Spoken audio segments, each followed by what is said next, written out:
एक समय की बात है। एक छोटे से गांव में लिली नाम की एक युवा लड़की रहती थी।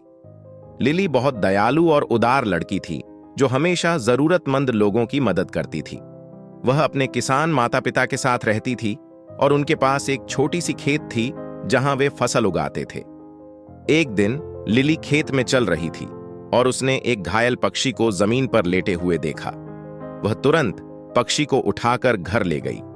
उसने उस पक्षी को ठीक करके वापस जंगल में छोड़ दिया। अगले दिन पक्षी वापस आ गई और लिली को उसकी मेहरबानी के लिए धन्यवाद किया। उस पक्षी ने लिली से कहा कि मैं एक जादुई पक्षी हूं, मैं तुम्हें तुम्हारी इस मेहरबानी के लिए एक इनाम देना चाहती हूं। लिली के मन में लालच जागा और लिली ने किसी भी वस्तु को छूते ही सोना बन जाने का इच्छा जताई।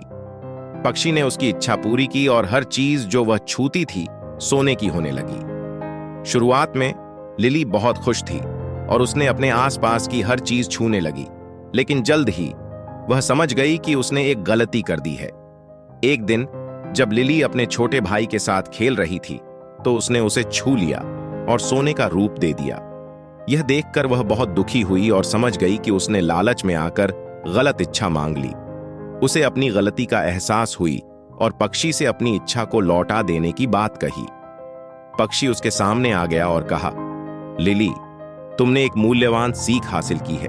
उदारता सबसे मूल्यवान उपहार है। इसे मांगा या सोने से खरीदा नहीं जा सकता। याद रखो कि असली संपत्ति आपके आसपास के प्यार और खुशी में होती है। उस दिन से लिली अपने परिवार के साथ सुखी और संतुष्ट जीवन जीने लगी। वह हमेशा अपनी सीख को याद रखती थी और जरूरतमंद लोगों की मदद करती रही।